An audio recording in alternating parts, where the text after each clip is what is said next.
KCET counselling ಮತ್ತೆ NEET counselling ಯಾವಾಗ ನಡೆಯುತ್ತೆ ಈ ವಿಷಯದ ಕುರಿತು ಈ ಒಂದು ವಿಡಿಯೋದಲ್ಲಿ ಪೂರ್ತಿಯಾಗಿ ಡಿಸ್ಕಸ್ ಮಾಡೋಣ. ಆಲ್ರೆಡಿ ನಿಮಗೆಲ್ಲರಿಗೂ ಗೊತ್ತಿದೆ ಕೌನ್ಸಿಲಿಂಗ್ ಅಲ್ಲಿ ಬಹಳಷ್ಟು ಡಿಲೇ ಆಗಲಿದೆ. ಆದರೆ ಈ ಒಂದು ಆರ್ಟಿಕಲ್ ನಲ್ಲಿ ಬಂದಿರುವಂತಹ ವಿಷಯದ ಕುರಿತು ಪೂರ್ತಿಯಾಗಿ ನಾನು ಈ ವಿಡಿಯೋದಲ್ಲಿ ಡಿಸ್ಕಸ್ ಮಾಡಲಿದ್ದೇನೆ. ಹಾಗಿದ್ರೆ ಬನ್ನಿ ವಿಡಿಯೋನ ಆರಂಭಿಸೋಣ. ನೀಟ್ ಇನ್ನೊಂದು ವರ್ಷ ಡ್ರಾಪ್ ಮಾಡ್ಬೇಕು ಅನ್ಕೊಂಡಿದ್ದೀರಾ?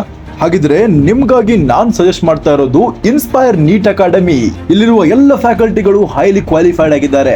ನಿಮ್ಮ ಕನಸನ್ನು ನನಸಾಗಿಸಿಕೊಳ್ಳಲು ಕೇವಲ ಒಂದೇ ಒಂದು ಅಕಾಡೆಮಿ ಯಾವುದಾದ್ರೂ ಇದ್ರೆ ಅದು ಇನ್ಸ್ಪೈರ್ ಅಕಾಡೆಮಿ. ಕೂಡಲೇ ಕಮೆಂಟ್ ಬಾಕ್ಸ್ ಅಲ್ಲಿ ನೀಡಿರುವಂತಹ ನಂಬರ್ಗೆ ಕಾಲ್ ಮಾಡಿ ಅಡ್ಮಿಷನ್ ಅನ್ನು ಮಾಡಿಸಿಕೊಳ್ಳಿ. ಈ ಪ್ರತಿ ವರ್ಷದಂತೆ ಈ ವರ್ಷವೂ ಕೂಡ NTA ತನ್ನ ರಗಳೆಯನ್ನ ಕಂಟಿನ್ಯೂ ಮಾಡ್ತಾನೆ ಇದೆ. ಅಂದ್ರೆ ಕೋರ್ಟ್ ಕೇಸ್ ಆಗಿರ್ಬೋದು, ಈ ರೀತಿಯ ಒಂದು ಬಹಳಷ್ಟು ಘಟನೆಗಳು ಈ ವರ್ಷವೂ ಕೂಡ ಅದೇ ರೀತಿಯಲ್ಲಿ ನಡೀತಾ ಇದೆ.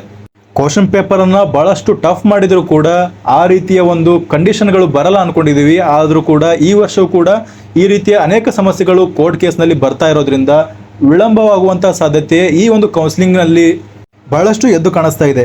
ಈ ಒಂದು ಆರ್ಟಿಕಲ್ ನಲ್ಲಿ ಈ ಹೆಡ್ಡಿಂಗ್ ಅನ್ನ ಗಮನಿಸಬಹುದು. Medical seat matrix delay, KA plans counselling for the other courses. ಹೌದು, ಈಗ ಮೆಡಿಕಲ್ ಕೌನ್ಸಿಲಿಂಗ್ ನಡೆಸೋದಕ್ಕೆ ಸೀಟ್ ಮ್ಯಾಟ್ರಿಕ್ಸ್ ಬೇಕಲ್ಲ, ಆ ಸೀಟ್ ಮ್ಯಾಟ್ರಿಕ್ಸ್ ಅನ್ನ ಒಂದು MCC ಪರ್ಮಿಷನ್ ತಗೊಂಡು NMC ಪರ್ಮಿಷನ್ ತಗೊಂಡು ಈ ಒಂದು ಸೀಟ್ ಮ್ಯಾಟ್ರಿಕ್ಸ್ ಅನ್ನ ರೆಡಿ ಮಾಡಿ ಬಿಡಬೇಕಾಗ್ತದೆ. ಆದರೆ ಈ ಸೀಟ್ ಮ್ಯಾಟ್ರಿಕ್ಸ್ ಇನ್ನೂ ಬಹಳಷ್ಟು ಡಿಲೇ ಆಗೋದ್ರಿಂದ ಈ ಒಂದು ಕೌನ್ಸಿಲಿಂಗ್ ಅನ್ನ MBBS ಕೌನ್ಸಿಲಿಂಗ್ ಅನ್ನ ಈಗ ನಡೆಸೋದಿಲ್ಲ ಅಂತ ಇಲ್ಲಿ ಒಂದು ಆರ್ಟಿಕಲ್ ಅಲ್ಲಿ ಹೇಳಿದ್ದಾರೆ. ಅಂದ್ರೆ KCET ಮತ್ತೆ ನೀಟ್ ಕೌನ್ಸಿಲಿಂಗ್ ಎರಡು ಎಟ್ ಎ ಟೈಮ್ ಆಗ್ತದೆ ಅಂತ ಮುಂಚೆ KA ಅವರು ಹೇಳಿದ್ರು. ಆದರೆ ಮೆಡಿಕಲ್ ಎಜುಕೇಶನ್ ಡಿಪಾರ್ಟ್ಮೆಂಟ್ ಇದೆಯಲ್ಲ, ಈ ಒಂದು ಸೀಟ್ ಮ್ಯಾಟ್ರಿಕ್ಸ್ ಗಾಗಿ NMC ಕಡೆಯಿಂದ ಬಹಳಷ್ಟು ವೇಟ್ ಮಾಡ್ತಾ ಇದೆ. ಆದ್ರಿಂದ ಈ ಸೀಟ್ ಮ್ಯಾಟ್ರಿಕ್ಸ್ ಬರೋ ತನಕ ಈ ಒಂದು ಕೌನ್ಸಿಲಿಂಗ್ ಇನ್ನೂ ನಡೆಯುವಂತ ಸಾಧ್ಯತೆ ಬಹಳಷ್ಟು ಕಡಿಮೆ ಇದೆ ಅಂತ ಅನಿಸ್ತಾ ಇದೆ.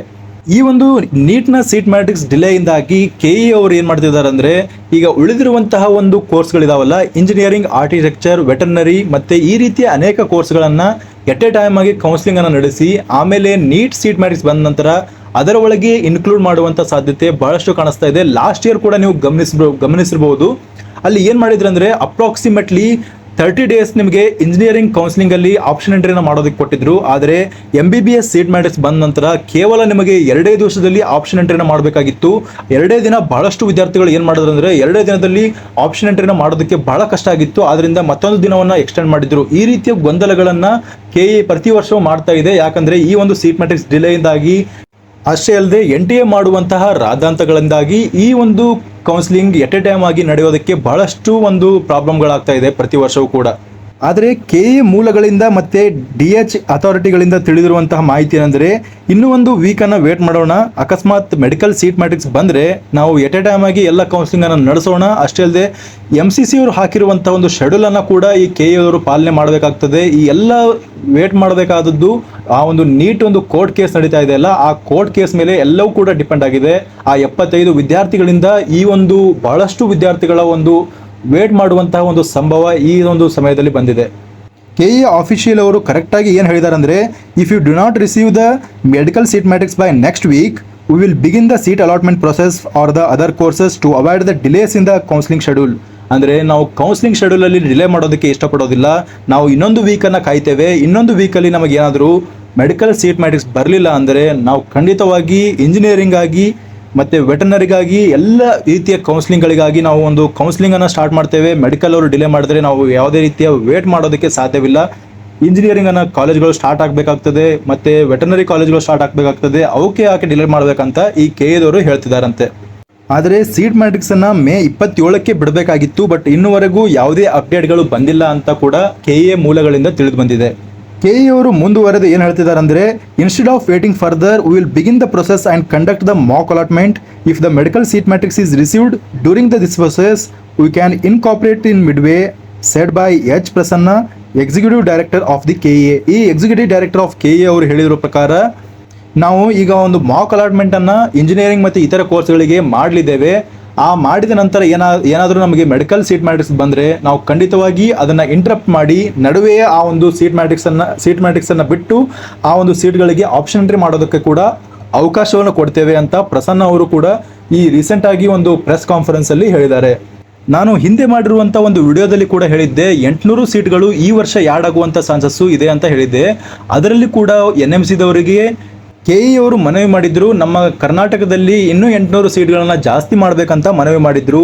ಅದನ್ನ ಕೂಡ ಸೀಟ್ ಮ್ಯಾಟ್ರಿಕ್ಸ್ಗೆ ಆ್ಯಡ್ ಮಾಡಬೇಕಾಗ್ತದೆ. ಈ ಒಂದು ಮಾಡೋದಕ್ಕೆ ಬಹಳಷ್ಟು ಫೇಸ್ಗಳಿರ್ತವೆ, ಬಹಳಷ್ಟು ಒಂದು ಇನ್ವೆಸ್ಟಿಗೇಷನ್ಸ್ಗಳಿರ್ತವೆ. ಎಲ್ಲ ರೀತಿಯ ಒಂದು ಇನ್ವೆಸ್ಟಿಗೇಷನ್ಗಳು ಅಂದರೆ ಫೇಸಸ್ಗಳು ಮುಗಿದ ನಂತರ ಈ ಒಂದು ಸೀಟ್ ಮ್ಯಾಟ್ರಿಕ್ಸ್ಗೆ ಆ್ಯಡ್ ಆಗಬೇಕಾಗ್ತದೆ. ಈ ಎಲ್ಲ ಪ್ರೊಸೆಸ್ಗಳು ಬಹಳಷ್ಟು ಡಿಲೇ ಆಗ್ತಾ ಇದೆ. ಮುಂದುವರೆದು ಈ ಎಲ್ಲ ಸೀಟ್ಗಳು ಅಂದರೆ ಈ ಒಂದು ಎಲ್ಲ ಸೀಟ್ ಮ್ಯಾಟ್ರಿಕ್ಸ್ ಫೈನಲ್ ಆದ ನಂತರ ಈ ಒಂದು ಕೌನ್ಸಿಲಿಂಗನ್ನು ನಾವು ನಡೆಸ್ತೇವೆ ಅಂತ ಹೇಳಿದ್ದಾರೆ. ಮತ್ತೆ ಈ ಒಂದು ಗೊಂದಲ ಬಹಳಷ್ಟು ವಿದ್ಯಾರ್ಥಿಗಳಿಗೆ ತೊಂದರೆ ಆಗೋದಂತೂ ಸತ್ಯ. ಯಾಕಂದರೆ ಈ ರೀತಿ ಮಾಡೋದ್ರಿಂದ ಏನಾಗುತ್ತಂದರೆ, ನೀವು ಈಗ MBBS ನಲ್ಲಿ ಬಾರ್ಡರ್ ಲೈನಲ್ಲಿ ಇರ್ತೀರಾ, ನಿಮಗೆ MBBS ನಲ್ಲಿ ಸೀಟ್ ಸಿಗುತ್ತೋ ಸಿಗಲ್ವೋ ಅಂತ ಅನ್ಕೊಂಡಿರ್ತೀರಾ. ಆದರೆ ವೆಟರ್ನರಿಯಲ್ಲಿ ನಿಮಗೆ ಜಾಸ್ತಿ ಅಂಕಗಳು ಬಂದಿರುತ್ತೆ. ನೀವು ಏನಾದರೂ ವೆಟರ್ನರಿ ಸೀಟನ್ನು ತಗೊಂಡ್ರೆ ಮುಂದೆ ನಿಮಗೆ MBBS ನಲ್ಲಿ ಅಲೋ ಮಾಡ್ತಾರಾ ಇಲ್ಲ, ಈ ರೀತಿಯ ಗೊಂದಲಗಳು ಬಹಳಷ್ಟು ವಿದ್ಯಾರ್ಥಿಗಳಿಗೆ ಹುಟ್ಟುಕೊಳ್ಳುತ್ತೆ. ಆದರೆ ಸಪ್ರೇಟಾಗಿ ಕೌನ್ಸಿಲಿಂಗನ್ನು ನಾನು ನಡೆಸೋದಿಲ್ಲ ಅಂತ ಅನ್ಕೊಳ್ತೀನಿ. ಆದರೆ ಇವರು ವೇಟ್ ಮಾಡಬೇಕು, ಇನ್ನೂ ಸ್ವಲ್ಪ ನೀಟ್ ಸೀಟ್ ಮ್ಯಾಟ್ರಿಕ್ಸ್ ಬಂದ ನಂತರ ಎಲ್ಲ ಕೌನ್ಸಿಲಿಂಗನ್ನು ಮಾಡೋದು ಬಹಳಷ್ಟು ಉಚಿತವಾಗಿರುತ್ತೆ ಅಂತ ಅನ್ಕೊಳ್ತೇನೆ. ನಿಮಗೆ ನೀಟ್ನಲ್ಲಿಯೂ ಕೂಡ ಪಾರ್ಟಿಸಿಪೇಟ್ ಮಾಡೋದಕ್ಕೆ ಬಿಡ್ತಾರೆ. ಆದರೆ ನೀಟ್ನಲ್ಲಿ ಸೀಟ್ ಸಿಕ್ಕ ನಂತರ ಅಲ್ಲಿ ವೆಟರ್ನರಿ ಸೀಟ್ ನಿಮಗೆ ಬ್ಲ್ಯಾಂಕ್ ಉಳಿಯುತ್ತಲ್ಲ, ಆ ಬ್ಲ್ಯಾಂಕ್ ಸೀಟನ್ನು ಮತ್ತೆ ಅವರು ಆಪ್ಷನ್ ಎಂಟ್ರಿ ಮಾಡೋದಕ್ಕೆ ಬಿಡಬೇಕಾಗ್ತದೆ. ಈ ಎಲ್ಲ ಪ್ರೊಸೆಸ್ಗಳು ಮತ್ತಿಷ್ಟು ಡಿಲೇ ಆಗುವಂಥ ಚಾನ್ಸಸ್ ಇರ್ತದೆ. ಆದ್ದರಿಂದ ಎಟ್ ಎ ಟೈಮ್ ಕೌನ್ಸಿಲಿಂಗ್ ನಡೆಸೋದ್ರಿಂದ ಬಹಳಷ್ಟು ಯೂಸ್ಫುಲ್ ಅವ್ರಿಗೂ ಕೂಡ ಆಗಲಿದೆ ಮತ್ತು ಸ್ಟೂಡೆಂಟ್ಸ್ಗಳಿಗೂ ಕೂಡ ಆಗಲಿದೆ. ಮುಂದುವರೆದು ಅವರೇ ಹೇಳ್ತಿದ್ದಾರೆ, at least 30% of the students are certain about the courses they want to pursue. ಅಂದರೆ 100% ಕೇವಲ 30% ವಿದ್ಯಾರ್ಥಿಗಳಿಗೆ ಗೊತ್ತಿದೆ ನಾವು ಇಂಜಿನಿಯರಿಂಗ್ಗೆ ಹೋಗಬೇಕು, ನಾನು ಮೆಡಿಕಲ್ಗೆ ಹೋಗಬೇಕು ಅಂತ ಗೊತ್ತಿದೆ. ಅಂತಹ 30% ವಿದ್ಯಾರ್ಥಿಗಳಿಗಾದರೂ ನಾವು ಈಗ ಕೌನ್ಸಿಲಿಂಗ್ ಓಪನ್ ಮಾಡ್ತೇವೆ. ಮುಖ್ಯವಾಗಿ ಇಂಜಿನಿಯರಿಂಗ್, ವೆಟರ್ನರಿ. ಈಗ ನಮಗೆ ವೆಟರ್ನರಿ ಅಷ್ಟೇ ಬೇಕು ಅಂತಹ ವಿದ್ಯಾರ್ಥಿಗಳು ಇರ್ತಾರಲ್ಲ, ಅವ್ರು ವೆಟರ್ನರಿ ತೊಗೊಂಡು ಹೋಗಿಬಿಡ್ತಾರೆ ಅಂತ ಇವರ ಒಂದು ಆಲೋಚನೆ ಆಗಿದೆ ಅಂತ ಅನ್ಕೊಳ್ತೇನೆ. Typically KA conducts the combine seat allotment process for the all the round. ನಮಗೆಲ್ಲ ಗೊತ್ತೇ ಇದೆ, ಆಲ್ ರೌಂಡ್ಗಳಿಗೆ ಎಲ್ಲ ಒಂದು ಪ್ರತಿಯೊಂದು ರೌಂಡ್ಗಳು, ರೌಂಡ್ 1, ರೌಂಡ್ 2, ಮಾಪಪ್ ರೌಂಡ್ ಎಲ್ಲ ರೌಂಡ್ಗಳಿಗೂ ಕೂಡ ಎಟ್ ಎ ಟೈಮ್ ಆಗಿ ಕೌನ್ಸಿಲಿಂಗ್ ನಡೆಸ್ತಾ ಇದ್ರು ಲಾಸ್ಟ್ ಇಯರು. ಆದರೆ ಈ ವರ್ಷ ಆ ರೀತಿ ಆಗುವಂಥ ಸಾಧ್ಯತೆ ಸೀಟ್ ಮ್ಯಾಟ್ರಿಕ್ಸ್ ಡಿಲೇಯಿಂದ ಬಹಳಷ್ಟು ಎದ್ದು ಕಾಣಿಸ್ತಾ ಇದೆ. ಬೇಗನೆ NTA ಮಾಡ್ತಾ ಇರುವಂತಹ ಒಂದು ಕೋರ್ಟ್ ಕೇಸ್ ರಿಸಾಲ್ವ್ ಆಗಲಿ, ನಿಮ್ಮ ಕೌನ್ಸಿಲಿಂಗ್ ಬೇಗನೆ ಸ್ಟಾರ್ಟ್ ಆಗಲಿ, ಎಲ್ಲ ವಿದ್ಯಾರ್ಥಿಗಳ ಗೊಂದಲಕ್ಕೆ ಒಂದು ಮುಕ್ತಿ ಸಿಗಲಿ ಅಂತ ನಾನು ಭಾವಿಸ್ತಾ ಈ ಒಂದು ವಿಡಿಯೋನ ಇಲ್ಲಿಗೆ ಕೊನೆಗೊಳಿಸೋಣ. ಧನ್ಯವಾದಗಳು.